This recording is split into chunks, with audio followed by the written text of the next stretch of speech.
Hey there, A's Day fans. Welcome to our Friday edition of our show.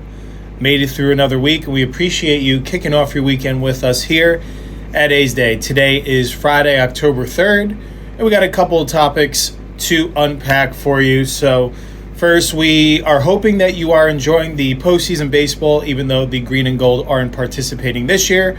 Nevertheless, this is the best time of year for the baseball season, and it has been quite competitive. But that's not what we're here to talk about today. Today, we will be starting with a deep dive of just how good and historic was rookie first baseman Nick Kurtz's season and what we should expect for him to build upon for the 2026 year. And then we will conclude today's show by doing our first season in review by position group. Today, we are kicking it off with everyone that played at least a game with the A's this year in the outfield. So it should be a fun episode to kick off your weekend and to kick off and be in full swing with the A's off-season edition of A's Day. So plenty to talk about today, and I'm sure by now each and every one of you are missing the green and gold competing and seeing how they have fared against some of these postseason teams that are still alive and well and have had the opportunity to compete in the wild card round. Makes you really wonder and think what the A's just may have in store for them in 2026. But for now, we're going to put a bow and continue to tie this bow on what went down in 2025. After the opening music, we're going to talk about just how good Nick Kurtz was, and as well as how well we thought the Outfielders performed as a group. Holy Toledo, let's go A's.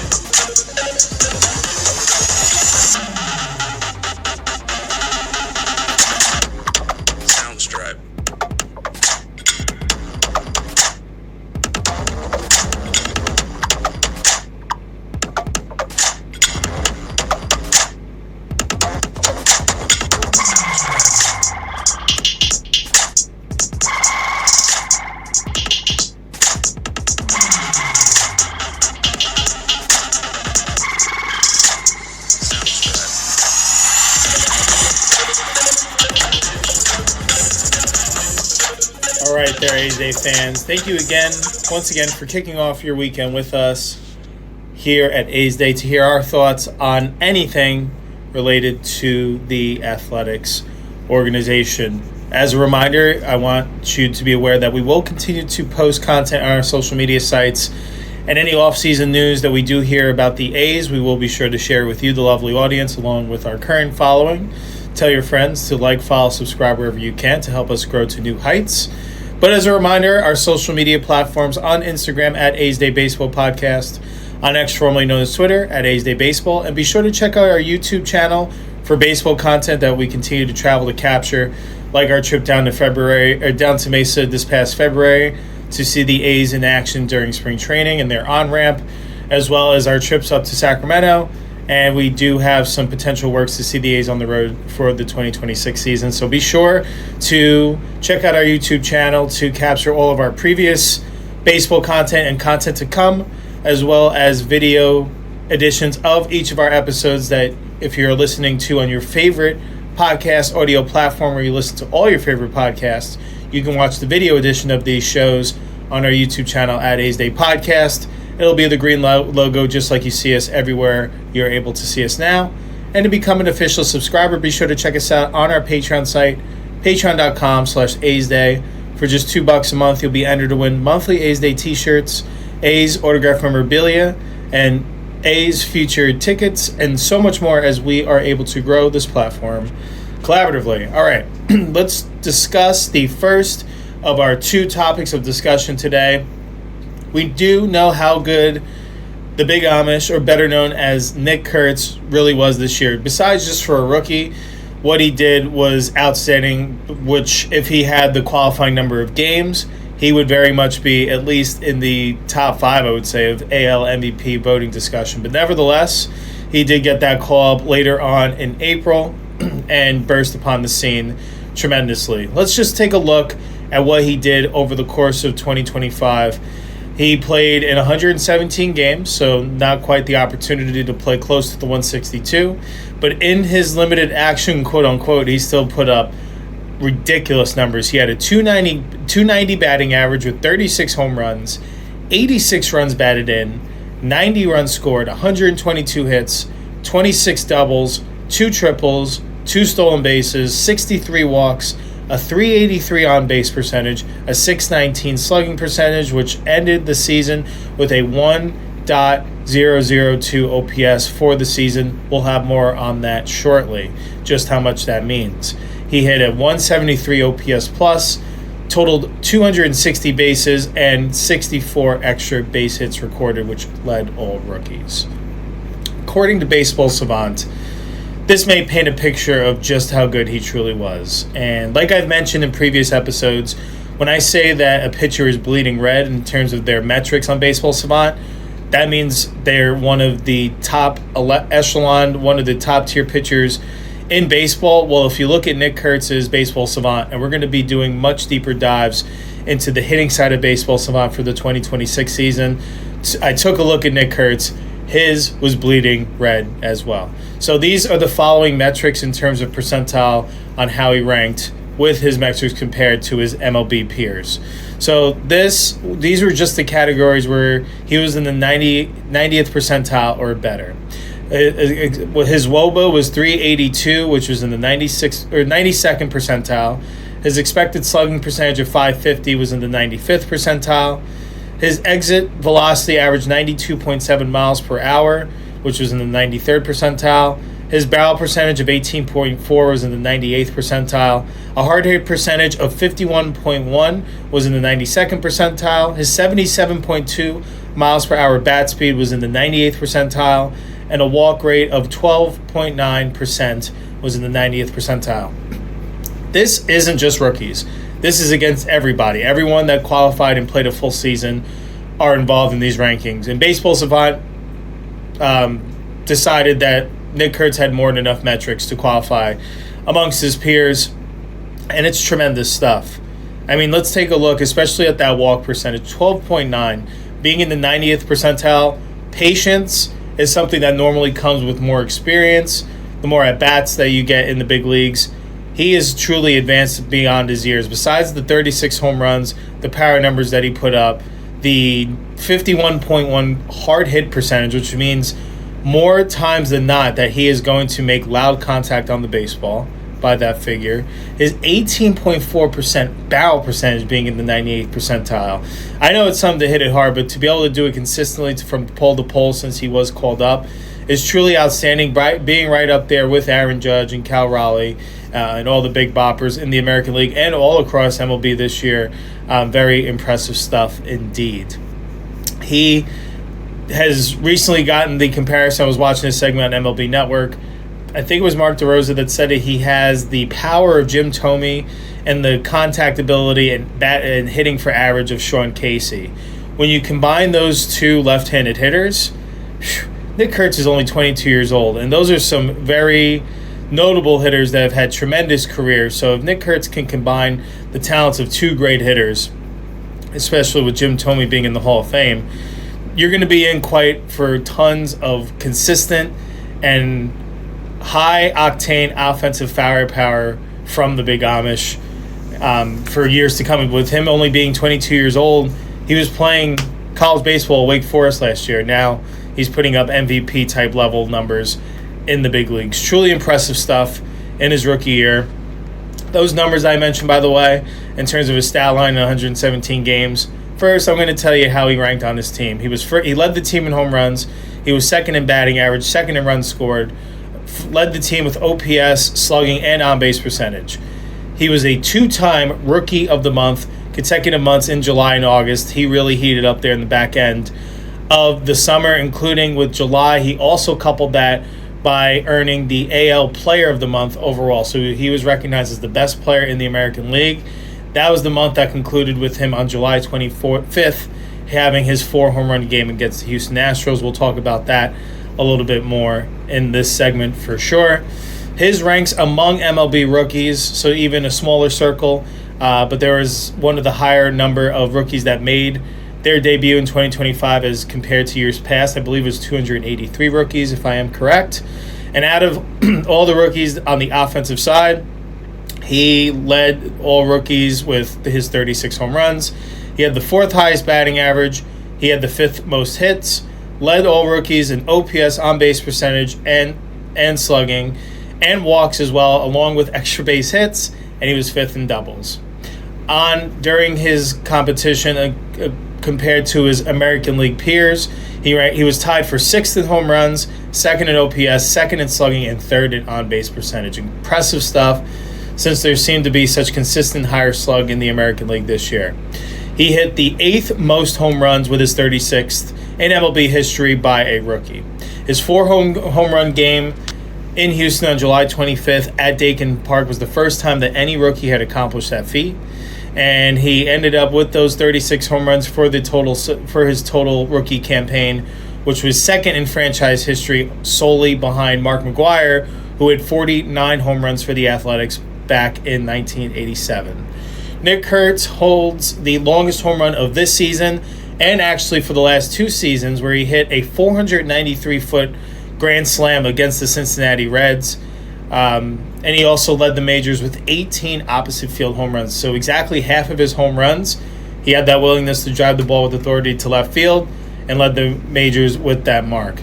He became just the eighth player in baseball history, the eighth rookie, to end a season with an OPS of a 1.00 or higher for the full campaign. And funny story about that, and then I'll tell you the list that he joined with the other seven names on this list. But he actually headed into his final at-bat of the 2025 season, needing to hit a home run, or I believe it needed to be a home run for him to end the season with a OPS over 1,000. What does he do? He hits a backside, his 18th opposite field home run of the year, his 36th home run of the year. He does it in his final at-bat. His manager, Mark Hotze, can't believe it, but it really caps and was very fitting. Him ending his season with a 423-foot home run to left field really capped an impressive rookie campaign from Nick Kurtz. And it's just a sign of things. The way I've seen it, he's only just begun. So there's definitely a lot to like in 2026 and beyond. But I think he is going to be a main component and main positive cog in that lineup. Where I do think you saw him towards the top of the lineup, whether he was leading off or hitting second, due to the nature of the team just wanting Kurtz to have as many at-bats as possible. I do think he'll benefit this team being maybe more in that 2, 3, even 4 hole, so you can have him come through and have opportunities with runners in scoring position. But if teams are also going to be more selective working around Kurtz, you're going to want to get to the middle of your order with runners in scoring position as well. So I get the alert to maybe having him in that 2 hole, but there's definitely a lot to like about Kurtz wherever you put him in the lineup. He's going to be productive, and with him heading into his age 23 season, the best is yet to come. Stay tuned. He certainly put the major leagues on notice with the Big Amish's first go around the majors. So with his season ending with a 1.002, like I mentioned, he became the 8th rookie to finish the year with 1.000 or higher for his full rookie campaign. He joins the list of Aaron Judge, who accomplished the feat in 2017, Ryan Braun in 2007, Albert Pujols in 2001, Bernie Carbo in 1970, Ted Williams back in 1939, Rudy York in 1937, and George Watkins in 1930. A short list, an elite list, and we'll love to look back on this list in 10 to 15 years and just see where this foundation had Nick Kurtz propelled to for the remainder of his career. And I think, with him being so young, he could be one of those guys that plays in the 15 to 20-year range. But time will tell. Baseball's such a funky game. Things could change from year to year. But with the skill set that he has, I do think he will be the model of consistency. He's coming through the organization at the perfect time, getting that great veteran advice and some positive offensive development. It seems like I mentioned, I do think the best is yet to come. So speaking of what is to come, most likely he's going to be named to the 2025 All-MLB team. I'll be very surprised if he doesn't. It does seem like that he is a lock to be a runaway to earn the American League Rookie of the Year award, probably finishing first ahead of his teammate, shortstop Jacob Wilson, who had a fine rookie season himself. That'll be very fun for the organization to most likely have the number 1 and 2 slots in the AL Rookie of the Year voting race. And you wonder, is Nick Kurtz going to receive some MVP votes as well? I don't think it'll be a high volume, because I do think riders will most likely adhere to sticking to players that are on the qualified list in terms of having the proper amount of games played and at bats. I do think Kurtz is just short, because he only did play 11 less games than Jacob Wilson, who was qualified, who finished second in the American League in hitting behind Aaron Judge. So very excited to see if Kurtz gets any votes there and gets on anybody's radar. But definitely look for him to get into that race for the 2026 season. Speaking of 2026, his big thing is going to be a game of adjustments, and we'll get to this once we get more into the infielders in review. And we'll also look ahead once we're doing player profile and projections heading into the 2026 season. But just to start, I think baseball, it's a game of adjustments. So now there's a full season of tape on Nick Kurtz, and these pitching staffs are going to look to make adjustments to try to pitch to locations of weakness. And I do think an area where Kurtz can improve is cutting down on the whiff.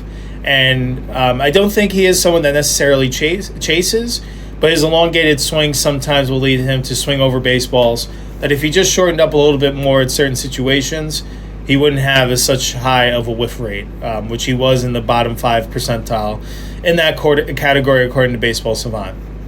And if that's the worst he has to do, it's only going to make him better. Even if he can cut down his whiff rate in half, that's going to be a major contribution and boost this team to help continue this 2-out rally, 2-strike magic fight to the 27th out. You inch and claw in those tight games. If instead of a whiff, if you put a bat on a ball, you never know. Putting the pressure on that opposing team may give you an extra 1 or 2, an extra run in a 1-run game, and help flip the script. You never know, and that's just one small example. But I do think that is a pretty common adjustment for young hitters to need to make, is to just kind of cut down their A swing a little bit, especially later in the count. That's when you'll notice to see the walk rate increase and the K percentage of whiff rate slowly go down. So, and I do know it's easier said than done, and there's a ton more good that Kurtz has put on tape than bad, but no one's perfect, and really excited to see Kurtz continue development, because like I keep saying, the best's yet to come. We shouldn't be looking back on his career and this being the best year of his career. This should have been the sounding board for him being a regular in the All-Star game, a regular in MVP discussions, being toward the top of the leaderboard across several offensive categories, and just seeing the adjustments he makes year to year, because I do think he is someone to watch for an extended period of time, and I do think he's going to play a lot of important baseball as the A's look to inch closer and closer into postseason discussion during their time in Sacramento and in the early stages of their time in Las Vegas. Time will tell indeed. So very excited. Congrats to the big Amish Nick Kurtz making his debut in 2025 and making such a lasting impact. And he really came onto the scene with that 4-home run game in Houston, really becoming a household name. And I do think we are in for a very exciting potential of a career. Just love to see what he has for a second act in 2026. And I do think the defense is going to be there. He's very nimble for a big guy as well. He's really helped be the anchor of this infield, cleaning up some of the throws. And I do think you saw the A's defense improve as the year went on. And I think Kurtz is going to be at the forefront of that, along with Jacob Wilson and the other middle infielders that I think have taken a step forward as the year went along. I do think the defense is an area that is needed for improvement. As elite as the offense has played through the majority of this year, I do think the defense has some room for growth for sure, but I do think with the more experience, more repetition, I do think this team is going to come in more focused with this year of experience under their belt, and looking forward to seeing Nick Kurtz being in the middle of all of it. So that's a wrap on our deep dive of Nick Kurtz's 2025 season. It was one of the best seasons any rookie has ever had. Looking forward to seeing what he has for a curtain call in year 2. I do think there are going to be increased expectations for Kurtz, like a potential All-Star game appearance, MVP race, and potentially being a pivotal reason why the A's are what I think they're going to be in the middle of a 2026 postseason race. But that is for another episode. That's not what we're going to be talking about today. Today, we're going to wrap up today's show doing our first A's season in review segment. We're starting with the outfielders, but before we do, we're just going to do a quick ad read. We want to thank one of our supporters and partners for hosting us during one of our trips to Sacramento. We couldn't have done it without them and look forward to working with them once again in the future. So we're just going to do a quick shout out via an ad read for the Holiday Inn downtown Sacramento Arena, and then we will get back to the final topic of discussion. So don't go anywhere. We'll be right back after this. Stay, work, and play at Holiday Inn Sacramento Downtown Arena, near the shopping, dining, and entertainment of the historic Old Sacramento waterfront. A 15-minute drive from Sacramento International Airport, our downtown hotel is a few blocks from the Golden One Center and Downtown Commons, and a short walk from the California State Capitol and Safe Credit Union Convention Center. Host meetings and events in our boardrooms and ballrooms. Work out in our fitness center and take a dip in our rooftop pool. Enjoy breakfast at Cypress Grill or gather with friends and colleagues for dinner and drinks. Unwind in our comfortable rooms and suites with amenities and cityscape views. We are the ideal choice for your Sacramento adventure. And I couldn't agree more. All right, let's get to our A's in review first segment, talking about the outfielders. So we're going to be working our way from guys with the least amount of games played all the way through the most. So the names at first you may not be too familiarized, to be honest, or may not fully, if you weren't there from day one and maybe caught on, one summertime hit or anything like that. Or, I understand, baseball is a 162 game grind, so we're not going to catch all of them necessarily. Try to catch as many as you can, and with them being on a nightly basis, it's a nice routine, especially such a fun group it was to watch throughout the 2025 season, see what they're building for next year and beyond. But I'm sure there's some names here you may have been like, oh yeah, he was on the team. And I know there was one for sure that stood out to me that obviously I remember him on the roster, breaking camp with them in spring training. But with the ups and downs of this season and the guys that came in and out of the clubhouse, it was just like, it kind of felt like this guy was here last year, and I forgot he was here for the first third of the season. But we'll get to him in a minute. Let's start with our first A's outfielder in review, Drew Avans. He made his MLB debut this year. In 2025, he appeared in 7 games. He went 2 for 15, so limited action, which was a 133 batting average. 1 run scored, a 267 OPS, 1 stolen base, 5 strikeouts. So his first appearance was May 27th at Houston. And he actually got his first MLB hit against Astros reliever Forrest Whitley. So congrats to Drew Avans. Hopefully it's the first of many to come. I know he had 2 at the A's before he was released by the A's shortly after his final appearance when the A's took on the St. Louis Cardinals. Actually, his last appearance of this season was June 15th, once he was signed by the Milwaukee Brewers shortly after the A's released him and the Brewers claimed him off waivers. But on that June 15th game, as a member of the Brewers, he went 0 for 2, but to collect his first MLB RBI during that game.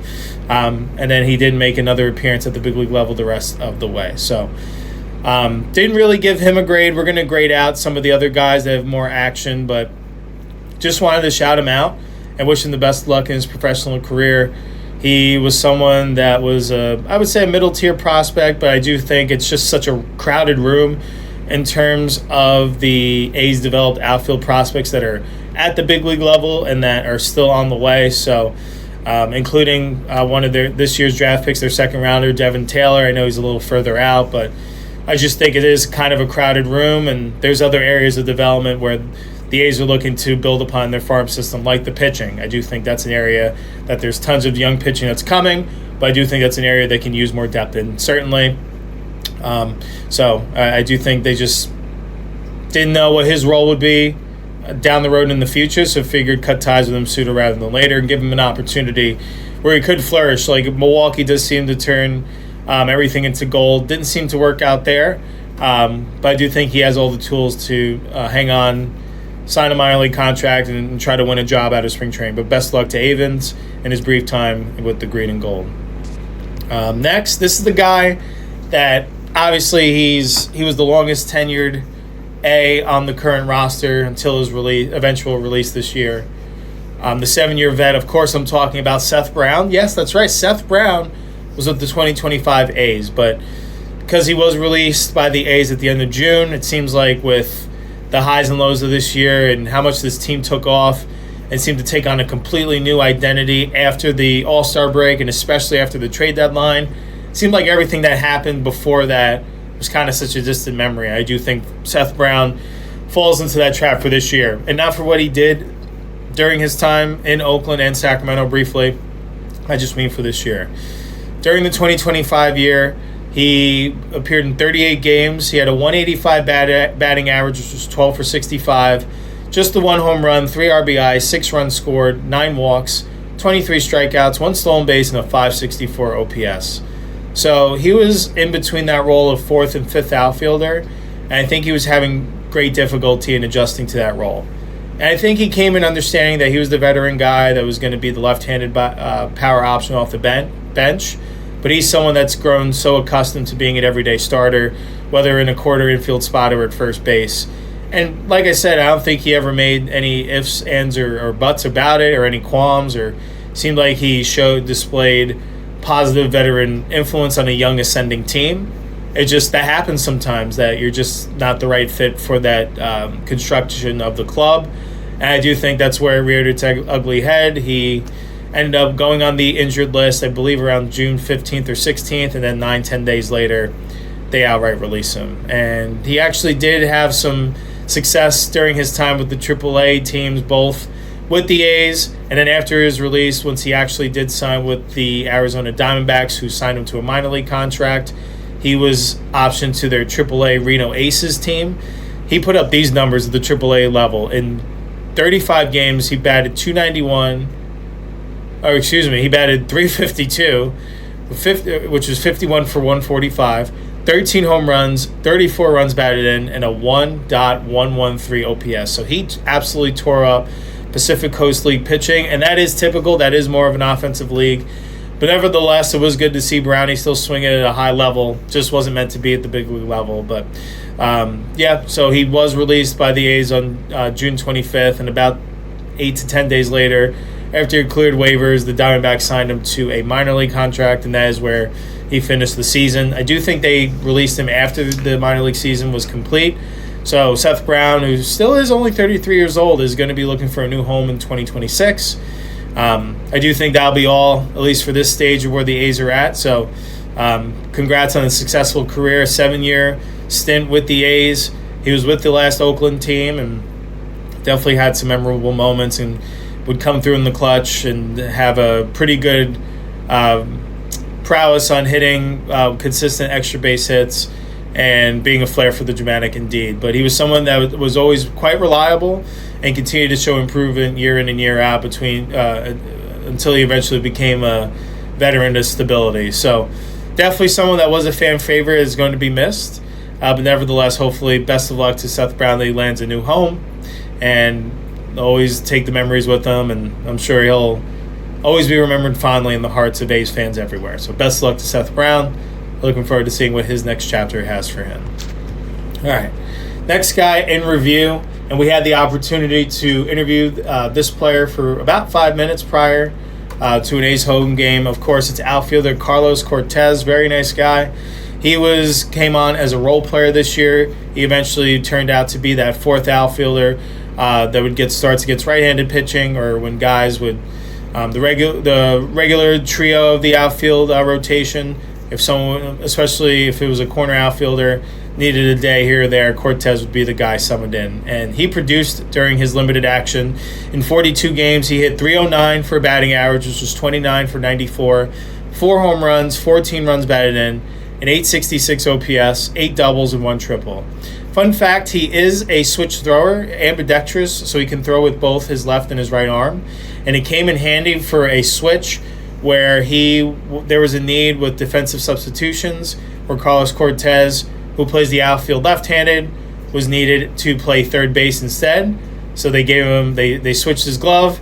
He went from throwing left-handed in right field and then moving to third base to play third base. And he's the only one that I know of currently at the big league level that has that ability, and I'm quite surprised because I do think in an age where teams are looking to rely more on versatility and athleticism, you would think you would have more guys that would have this ability. I know it's hard to be elite at throwing one way, but I do think if this is what guys will typically be devoting their lives to, is becoming professional baseball players someday, you would think they would take that up. But maybe it's because it's become so specialized, but you really want to get good at what got you there, what your ticket is at your specialty, and go from there. But really cool that Carlos Cortez has done that from a young age. His father instilled that in him, and if you want to hear more about that, check out our previous episode from earlier in September at the end of the episode, where we have the audio available of our interview with Carlos Cortez. Carlos, if you're listening, would love to have you on the show via Zoom for an extended period of time. Would be an honor to have you on as an A's player guest on A's Day. So with all this versatility, he really is a valuable piece, and I really hope he's someone that is a part of the 2026 and beyond picture, because he can help you on so many levels. He's going to give you a good at-bat. He is someone that seems to thrive even if he's getting limited opportunities. He has a good mindset. He stays locked in and focused. And if you need a 6th inning, 7th inning, or later at-bat, he's going to come in. He's going to give you a good at-bat. It seems like he hits a line drive to right center or left center on a consistent basis in those situations. He's someone that doesn't let the moment get too big. I think he takes what they give him, just like his opportunities. He doesn't try to press. He stays within his abilities, and I think you saw it in his production. I think that's why you did see him get a lot of those starts, especially towards the end of September. I do think that was a true evaluation period to see what they have in Cortez for 2026 and beyond. I think he passed with flying colors. For me, this is going to be the first guy we give a grade, because I do think we're going in the 40 games or higher plateau, because I do think with the injuries there was such a rotation with young outfielders that we saw get the call-up and guys that started that didn't finish the season and vice versa. So first one, Carlos Cortez, we're going to give a B+. He did, like I said, just wanted to see a little bit more of extended action before giving him a full-on A or A-. But a lot to like.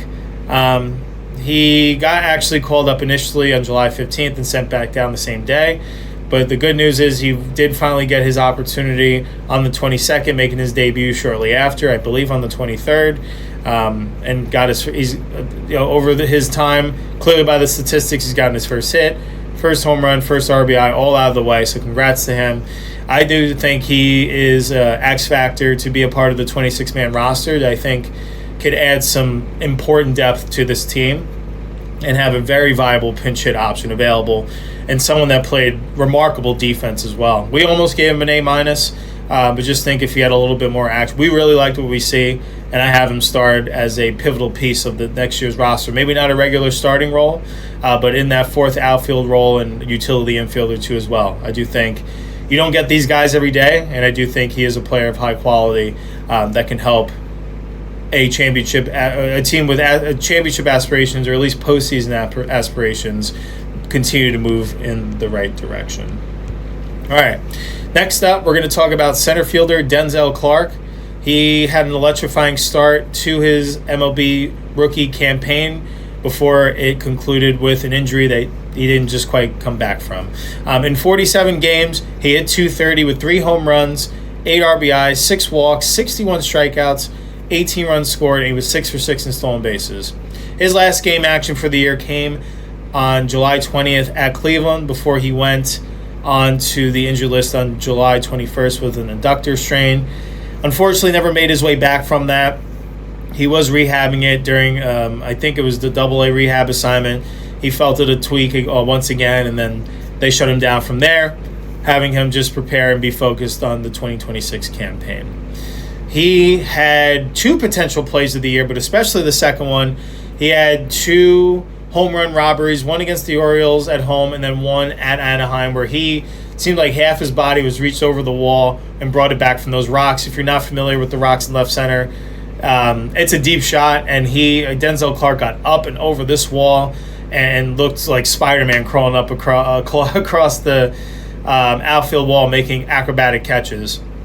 He had nearly a 1 WAR in 47 games in terms of defensive WAR, which is outstanding for such limited opportunities. I do think that is how good he was with the glove. That's how much range he covers, and he was just putting an absurd highlight reel. I think he got 3 electric plays of the week, like consecutively, or maybe even 4.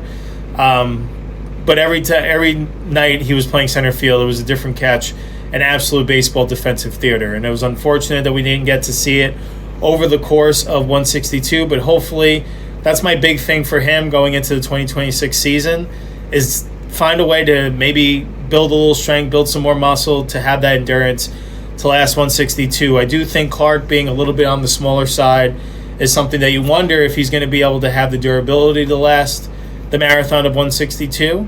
And it's not a shot. That's everything that or most younger players do go through earlier and learn later on in their career. That's why you see a guy like Jacob Wilson. His first go-around was more of a cup of coffee because he ended up dealing with injuries that hampered his performance. So he went into his first offseason and gained, I believe it was 15 quality pounds through proper nutrition and building muscle. And he had a brief injury stint this year, but made it through a higher volume of games. And his performance improved from there as well. So that's something I think Denzel Clark can take a similar path there.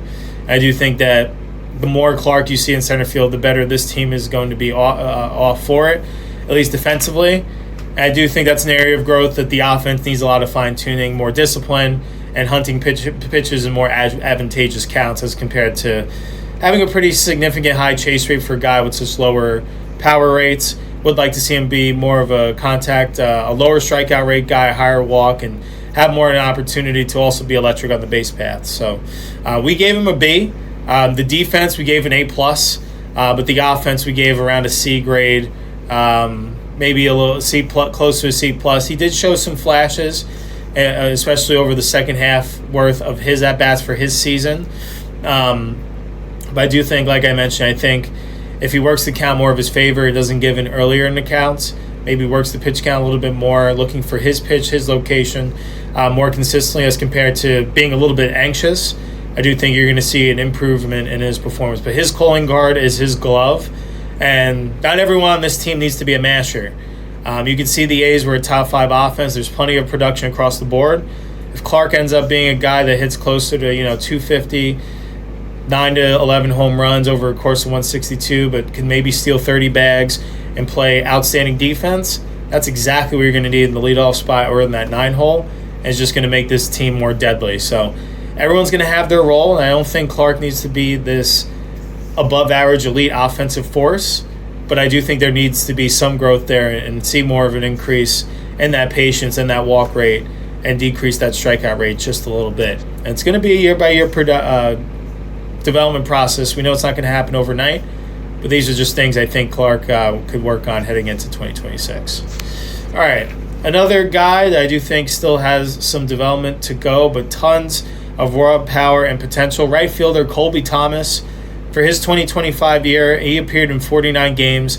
He had 225 with 6 home runs, 19 runs batted in, a 684 OPS, 7 walks, and 49 strikeouts. So another similar path, seeing the lower walk rate and the higher strikeout rate. That's a big gap. That just shows me a young type of hitter that may be chasing something that's more of a pitcher's pitch than something that he can do damage with himself. On 7/22 on, he has been with the A's. He got the call-up. He has an absolute cannon for an arm. And you can see he has all this raw strength. He has light tower power. There's a lot to like about. I believe he is the number 6 prospect in the A's organization. But I think with him, it's just harnessing that raw power and turning it more into being a little bit more baseball savvy. I do think that he just plays pedal to the metal, which I love in that intensity, but sometimes it could be a little too much. Saw some instances of missing some cutoff men and maybe swinging at pitches and hitters counts where he swung over just a little bit too much. Sitting on the heater, but maybe not being able to adjust as well to the off speed and vice versa. Do think it was caught guessing at times and not maybe sticking to his consistent plan, but there's a lot to like with Thomas. You can see he's someone in the next 2 to 3 years I think is someone can really put it all together. He has a rocket for an arm, good range in right field, and he does have very good power, and he has high exit velo when he does make contact. I do think that is an area for him for growth, is to have a little bit more of that higher contact rate, cut down the chase percentage. His was a little bit higher than you would like. But again, these are things that rookies and younger players in their career are going to develop and learn as they get more experience at the big league level. So for Thomas, to give him a B-. I just think it was too small of a sample size. But there was a lot, again, to like in terms of driving the ball. I think he homered off of Scooble, so that was something he can put on his utility belt already. But I do think the sky is the limit for Thomas. He reminds me of a younger Paul O'Neill, but maybe with a little bit more power. But I do think Thomas, the sky's the limit for him, and has every opportunity to win a job out of spring training heading into 2026. All right, now we're going to get to a couple guys that we were a little disappointed in terms of their 2025, and we wonder what the role will be for this first one. J.J. Bleday, who mainly played right field, especially after his return from AAA. He started the year playing center field. For the 2025 year, he played in 98 games. He hit for .212 batting average, 14 home runs, 39 runs batted in, and a .698 OPS. 48 runs scored, 17 doubles, 36 walks, 91 strikeouts. This is a guy heading into the 2025 season that absolutely had him circled as one of the most underrated outfielders in baseball. I thought what he showed during the last season, that he can build upon it and potentially play to an all-star level, hitting somewhere like 20 to 25 home runs, maybe a 270, 280 hitter. Really liked a lot from what I saw, and he really took some steps back. And I'm not sure what didn't translate from spring training or from last season to this year, whatever the case may be. But he just looked like a completely different hitter. He lost that confidence where he didn't seem to be swinging conviction and seemed to be guessing more than having a plan up there at the plate. And we saw it on hand at the game we went to. Luis Morales' start in Seattle. Seems like Bleday was up there at the end of the game, didn't really have a plan, swung over 2 breaking balls, swung at a heater up, and it was just chasing everything. And it just really blew me away because really had some high aspirations for Bleday, really liked his style of play, and it seemed like he lost that confidence pretty quickly. He started the year with the big league club, but definitely was not competing to expectations, and he was sent down to AAA amongst the flurry of moves, where they did kind of turn over the roster to try to get out of that malaise, which was in the midst of a 7-21 May. He was sent down on May 23rd to AAA. Then he came back on June 2nd. Thought he might have gotten a little bit of tweaking done during his time in AAA to try to make a boost and a spark back. Didn't work out still. Then he went back down to AAA on June 30th. Was there for about a month before getting called back to the big league club on August 1st and remained with the A's for the rest of the year. He did see an uptick of power during his month stay in AAA the second time, and you saw him start to hit some home runs again. We had the two home run games in the second half of the year. Just wasn't consistent enough. And with where he finished this year and where this A's team is at currently, he may be on the outside looking in terms of a roster spot in this 2026 team. If I had to guess, he would be a candidate for someone that would be DFA'd, traded if he can get some pitching depth. I don't think this is the end we've seen of J.J. Bleday in the big leagues, but I do think it's the last time they're going to see J.J. Bleday in an A's uniform. And it's really a shame, but that is baseball, how quickly things can change. He does seem like someone that is a team guy, and his skills and what he can bring to a team, you would think, would be contributing to a postseason team or a team with postseason aspirations. Just didn't work out this year, and I do think with the high level of productivity that was shown and is to come from this A's group, there just may not be a spot for Bleday for this roster. So I'm going to say he'll be on the outside looking in. You'll be seeing him wear a new uniform in 2026. We gave him a D. That was our lowest grade, and we're not saying he was necessarily outright the worst performing player. We just took into account our expectations of Bleday and what he actually put on tape. Do think he has a much higher ceiling than that and is a bounce back candidate potentially in the new scenery, but I just don't think he's going to get the reps to be able to have a regular starting role on this A's team. Obviously, if he is still with the A's when he breaks camp in spring training heading into the 2026 year, he'll have every opportunity to win a job. I know spring training isn't all end all be all for every player. There are guys you can pencil in now, like a Nick Kurtz, like a Brent Rooker, like a Jacob Wilson, that you're going to be in your starting lineup. But I do believe that J.J. Bleday is going to be fighting for not just potentially playing time in a starting role, but maybe even a roster spot in the A's. So that'll be something that we'll monitor as we traverse the offseason and as we even get closer to spring training time. Next guy, another guy that we were kind of disappointed in, and I think he'd be disappointed in his own performance. Center fielder. Well, he started the year playing right field, but then after an injury to Denzel Clark, Lawrence Butler took over the duties in center field and shined out there for sure. But that is who we're talking about next, Lawrence Butler. In 2025, he played 152 games, so certainly showed some durability. He batted .234 with 21 home runs, 63 runs batted in, a .710 OPS, 30 doubles, 22 stolen bases, 83 runs scored, 59 walks, 179 strikeouts. So, kind of a mixed bag there. That average, I think, is a lot lower than he would like and that we expected coming in. Kind of would have expected more of a 260, 270 type hitter. He is Mr. 2020, so congrats to Lawrence Butler. He did reach 20-plus home runs, 20-plus stolen bases, and I do think that is a feat that is rarer than we think. So congrats to him on achieving that accomplishment. And he was the Clemente Award for his community work both in the Sacramento area and near his hometown of Atlanta as well. His work in the community, being a positive role model on and off the field. Each team nominates one player, so that's a highly prestigious award. So congrats to Butler for doing it right between the lines and outside of them too as well. In my opinion, he had a tough offensive season. Let's get back to topic at hand, and I think he'd be the first one to tell you that he has a lot more than that in him. And I just think he got off to a slow start once again, and I think he is someone that has shown to be quite streaky. And when it's going bad, it's going real bad.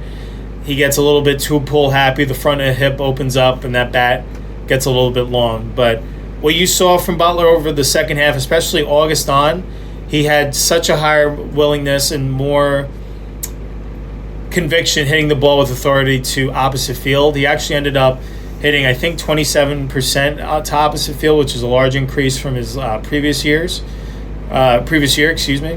So that gives you hope, especially what we saw in August and September. We saw the extra base hits continue to increase. I do think when he sees the ball a little bit longer, all that power stays within, and he really gets into those legs. So to me, he's going to be, I've said it on the previous episode, the A's comeback player of the year. In my opinion, I think he's due for a big bounce back, and I think now he's going to make his full adjustment to their new home in Sacramento. I do think he's going to play more to the standard of what he got in that 7-year contract as compared to this year.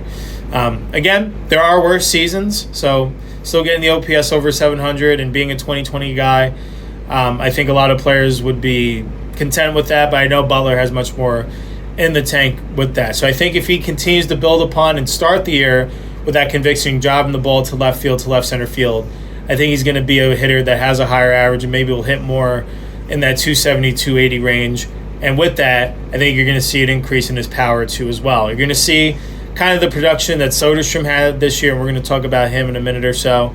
But on the year, we gave Butler a C+, and I think the reason for that low grade is for what he did offensively. Because I want to talk about the positives, and besides what he was able to offer in terms of on the base paths, leading the team with 22 stolen bases, what he did with the glove in center field was absolutely magnificent. He saw him putting his body on the line and doing his own Denzel Clark impression, made a couple of home run robberies, covers a lot of ground too as well. And I do know his future is most likely going to be being the everyday guy in right field, but I thought he did a fine performance filling in for Clark and covering center field. Not an easy task, especially in that ballpark where you don't have that upper deck, so balls are going to have that higher flight path, and it's going to have a higher carry than your typical Major League Stadium. So I thought he adjusted well and fit in rather swimmingly. So looking forward to seeing 2026 be that revenge tour, that comeback campaign for Lawrence Butler. I think a lot to like in terms of him coming in with a chip on his shoulder for next year. I think there's so much more that he has in the tank for sure. For a guy that I think took a gigantic step forward, of course, we're talking about left fielder Tyler Soderstrom. For the 2025 season, he played 158 games. He hit for a .276 batting average of 25 home runs, 93 RBIs, and .820 OPS. Drew 55 walks, struck out 141 times, 8 stolen bases, 34 doubles, and 75 runs scored. So to me, this guy is the epitome of a team player, and I think he was their most consistent position player from start to finish. I mean, from opening day all the way through game 162, because obviously they had the strong performance from Nick Kurtz, but he didn't come on until a little bit later in the year. Brent Rooker, I thought, was the Iron Man, played in 162. He kind of struggled down the stretch offensively a little bit in September.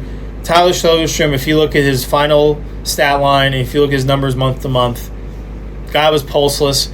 Guy continued to come through runners in scoring position, be a consistent positive force in the middle of this lineup, and was the epitome of being a team guy. He started the year as the first baseman, but once Nick Kurtz got the call up to the big leagues, where his position is first base or designated hitter, they wanted to keep Tyler Soderstrom's hot bat in the lineup.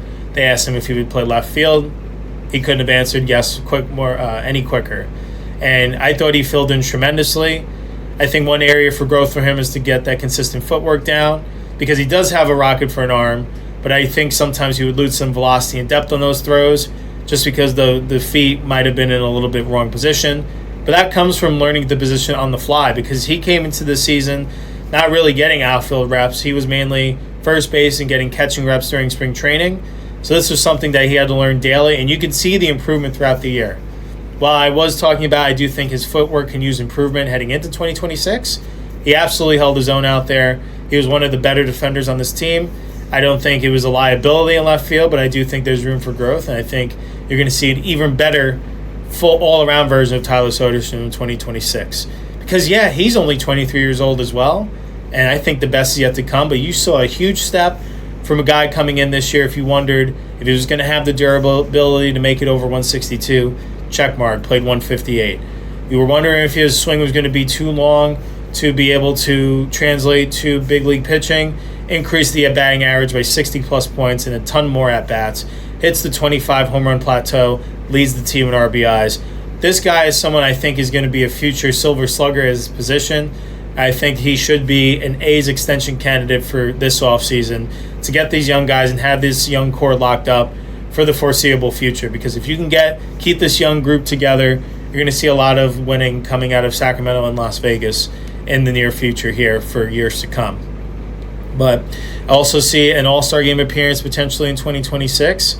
I feel like he just missed it this year, and I do think there is more in store for Soderstrom in 2026. I think for him, continue to having that willingness to drive the ball to left field and to continue to have that improved two-strike approach. Just sometimes he may get a little bit elongated during his struggles, but nevertheless, I think he showed tremendous growth in that area, and he's one of the more excited guys I'm to see to be another leader in the middle of this order, probably most likely in that 3 to 5 range, and obviously maybe a little bit lower if it's a tough lefty. But we gave him an A. With his numbers, I think, like I mentioned, I think he was the most consistent offensive player on this team from start to finish. He was there at the beginning, hitting all those home runs. He was there in the middle, smacking doubles and coming through runners in scoring position. And he was there at the end. I know Brent Rooker was the true Iron Man, but Soderstrom, he played in every game but 4, so not bad. And looking forward to seeing what's next in store for him for 2026. And speaking of the Iron Man, we're going to conclude with the last guy on this list who technically sneaks into the outfield group. He appeared in right field for a handful of games. He did primarily serve as the designated hitter, but wanted to talk about him today. Of course, we're talking about 2025 All-Star Brent Rooker. On the 2025 campaign, Brent Rooker played in all 162 games. He had .262 with 30 home runs, 89 runs batted in, an .814 OPS, 40 doubles, and 92 runs scored. He capped this season by being a 2025 All-Star Game recipient, his second All-Star selection of his career, and also participated in the 2025 Home Run Derby, holding his own, losing by 1 in a swing-off to Cal Raleigh, the eventual Home Run Derby champion. He did end up securing his third straight 30-plus home run season. Impressive stuff. He's hit 30-plus home runs or more in his whole time in an A's uniform, and he's hit the 9th most home runs in all of baseball since his time signing with the A's. He did have a tough second half of the year. I believe he had 257 in August and 211 in September. You wonder if he was dealing with an injury and whatnot, but that's just the nature of baseball too as well. Because his average was 31 points lower than last year, but the power was still pretty consistent, the OPS, and so the increase in doubles. So you wonder if he was just dealing with something at the end of the season or if pitchers were just making quality pitches on him. Did see a little bit more chase from Rook in 2025 than usual, but nevertheless, he continues to also be another model of consistency, and I think it has another 30-plus home run season in him for 2026.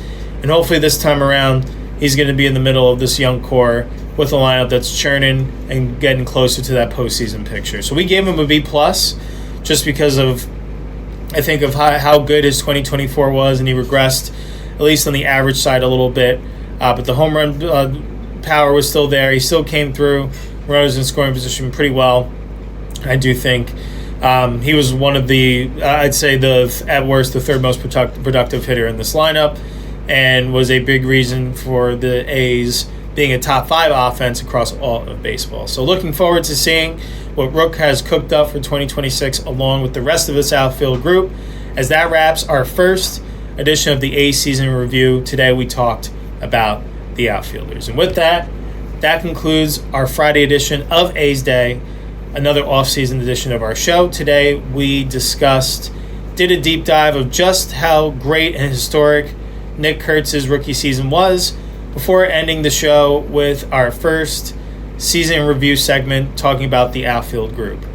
We'll be back on Monday to talk about the next season review, as we will be talking just about the catchers, so we want to give them a little bit more of a scope. I do think they're a position group that did a little bit better than expected and kind of was in the shadows because of the greatness of what Cal Raleigh did up in the same division up in Seattle with the Mariners. So I just want to give a little bit more credence to the catchers group. And then we'll keep you up to speed on anything else that does happen in A's baseball. But we just may have another segment for you, so we will leave that as a surprise. That's all I have for today. Thank you again for continuing to tune in to A's Day. We're going to keep it up twice a week for the foreseeable future, and we'll change it up if the news cycle slows down again. Once again, I'm your host, Joe Grado. Thank you for starting your weekend with us here at A's Day. Hope you have a wonderful weekend enjoying all of the baseball that is to be played as the postseason calendar has flipped to the division series. Who knows? Maybe the A's will be in the spot next year. Have a good weekend, everyone. And we'll be back behind the mic once again for Monday's show. Holy Toledo, let's go A's.